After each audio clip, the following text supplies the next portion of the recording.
Everybody hanging in out there? Yeah. It's a challenge with the panel like this to be the last speaker to try to come up with something that hasn't. Oh wait, we thank you. forgot this one.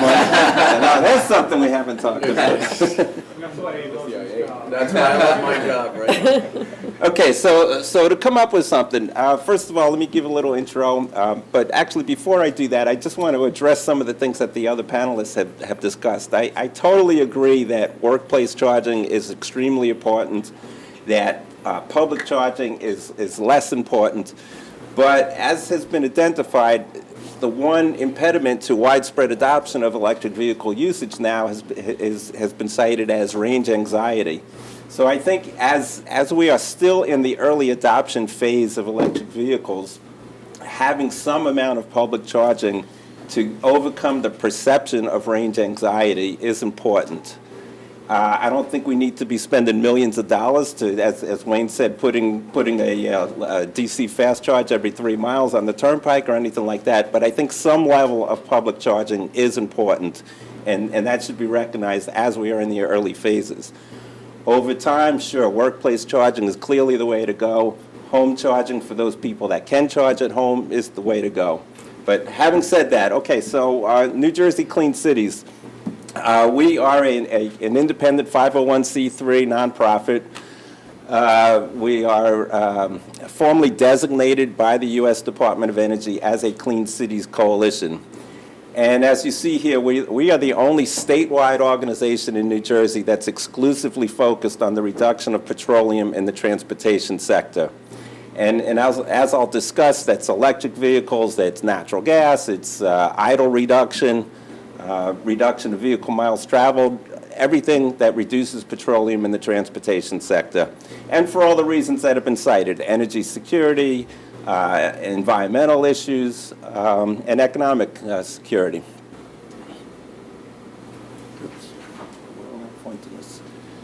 So the federal DOE Clean Cities program, it's kind of unique in the way it operates. It provides a backbone for locally based coalitions to develop programs that work for that community. So our coalition covers the entire state of New Jersey. And again, we're an independent 501c3. Some of the coalitions are part of a state energy office or a state environmental office. Some are part of universities. There's all different structures. And some of them serve particular municipalities. We are statewide. And again, we develop public-private partnerships that implement and deploy projects locally. But we're supported by the backbone of the national DOE and all the federal labs and all of the propaganda that they put out, much of which is in the back here. So we have a lot of resources that are available to us, and a lot of we can take advantage of the lessons learned and the expertise that's been developed across the country. And we could do that in an independent basis. We are fuel neutral. Obviously, we have different programs that pay the bills, so you might hear me talk about one more than other, but we are fuel neutral. And again, it's all about petroleum reduction. So we were originally designated as a Clean Cities Coalition in 1997, and originally it was a program within the Board of Public Utilities. About 4.5 years ago, I got involved, and we took it to become an independent nonprofit. We're supported by member dues, sponsorships, and grants and contracts. And over the past 4 years, we've succeeded in competing for and winning almost $18 million worth of federal grant money for our stakeholders. Here's the portfolio of technologies that Clean Cities coalitions across the country get involved with. Obviously, some get involved in others, in some more deeply than others, but this is the list of them. And I thought I was going to make it through being the last panelist with getting away with my fuel diversification theme, but Mark beat me to it. You know, as we saw after Sandy, there was the reliance on petroleum. It was unavailable. There were all kinds of issues. Those vehicles that were able to continue operating on alternative fuels did. The supply of natural gas was uninterrupted. So to that point, one of the things that I've been pushing, besides the environmental and energy security and all the other issues that have been discussed already, from an emergency planning perspective, there's lots of planners in the room here. We need to have an inventory of fleets that are available to run on alternative fuels should there ever be an interruption again.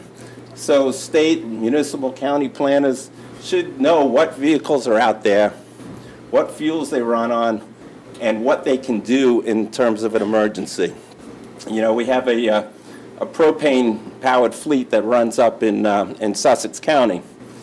They were able to continue running when other vehicles couldn't, and they took the lead in actually clearing roads of downed trees. And they were able to continue delivering propane to propane generators and other customers. They also loaded up a bunch of supplies and were able to take them down to the shore to help out. Another example is the Atlantic City Jitney Association, which runs on compressed natural gas. They were instrumental in evacuating the city and then bringing everybody back, and they were able to continue operating.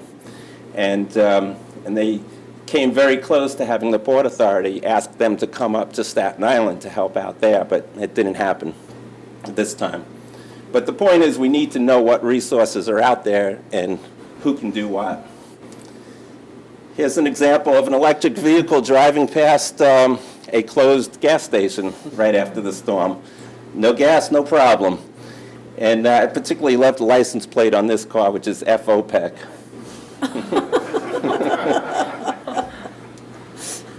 Here's the same vehicle being charged at home by a natural gas generator. Interesting confluence there. Okay, so a couple of projects that we're working on now. The chicken and egg credo was mentioned earlier. We're actually implementing a few projects. So I'd like to say, we're in the process of laying the eggs, and now it's time for the chickens to come forward and start using alternative fuels. The big project that we've been working on for the last 4 years has been the CNG Fleet and Infrastructure program. This was a stimulus-funded project. We were one of 25 awards across the country. We received a $15 million grant from the Department of Energy, which leveraged an additional $38 million of non-federal money, which might not have otherwise been invested in New Jersey. And through that program, we've transitioned 15 fleets to run on natural gas, over 300 vehicles. These are shuttle buses and garbage trucks primarily across the state, public and private fleets. And with this program alone, we will be reducing on an annual basis over 2 million gallons of petroleum every year. I guess when I said annual basis, it's every year.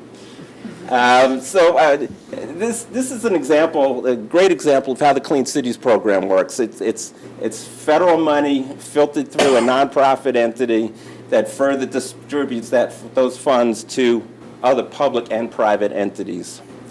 And there were obviously a lot of lessons learned. Through this program also, I should say, we developed and installed 6 compressed natural gas fueling stations across the state. So I'd like to say this is a stimulus project that actually stimulated something. As the Assistant Commissioner mentioned, New Jersey Natural Gas now has a program. South Jersey Gas has a program. Elizabethtown has something pending before the BPU right now. I'll leave it to Wayne to... We're working on it. So, there's a lot of interest. And again, this program focused on fleet adoption of alternative fuels, which I think is the way to make things happen.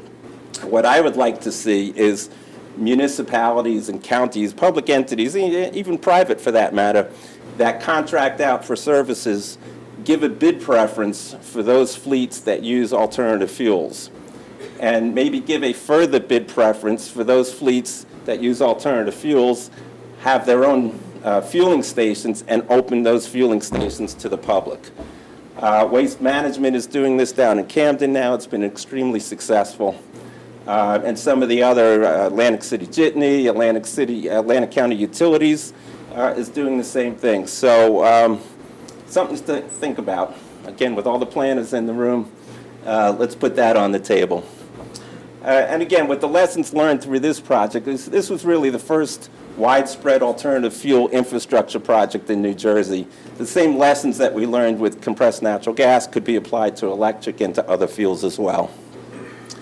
The Regional Electric Vehicle Network, you've already heard from Cassie about that. That was a very fun project to work on.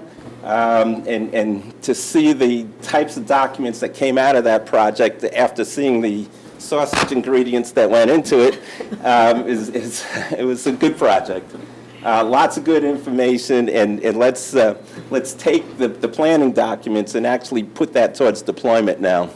We're also working on a EPA Region 2 diesel emission reduction program. This is one where we are working with vessel operators that operate in New York Harbor to swap out and repower their old engines, some of which are 40, 50-year-old Tier 0 engines. And through this program, we are installing Tier 2 and Tier 3 engines, which are not only much more environmentally friendly, but they use a significantly lower amount of fuel. And then there's the DOE Clean Cities Program Support Contract. You've heard something about this already. This is the bread and butter of the program. The Alternative Fuel Data Center has been referenced. The various maps that are available have been referenced already. So those are my responsibility as the Clean Cities Coordinator. We feed into that nationally. So any alternative fueling station that opens in New Jersey, I need to know about and get it and make sure that it gets into this database. Through the database, we have all kinds of payment information, hours of operation, what types of vehicles, and I'll talk more about that on the next slide. We also have a quarterly price report, so we track the price of every alternative fuel every quarter. And then, we do a lot of outreach and other types of activities, including this. So here's a screenshot of the alternative fuel station locator. You could sort this by fuel type. You could sort it by zip code, so you could see every station that's in your zip code. And you can also sort it by route. So you can go, if you're going one place to another, you can sort out every station, identify every station that's along that route. Cassie also mentioned one of the new DOE planning tools. I think it was Cassie. For any type of vehicle, you can get life cycle cost analysis. It's a great tool. I haven't really played with it, but the point is on the AFDC website, the Alternative Fuel Data Center at DOE, all sorts of information. You could spend hours and days just sorting through that. Great information, great planning tools, great deployment tools. And that's it. Thank you.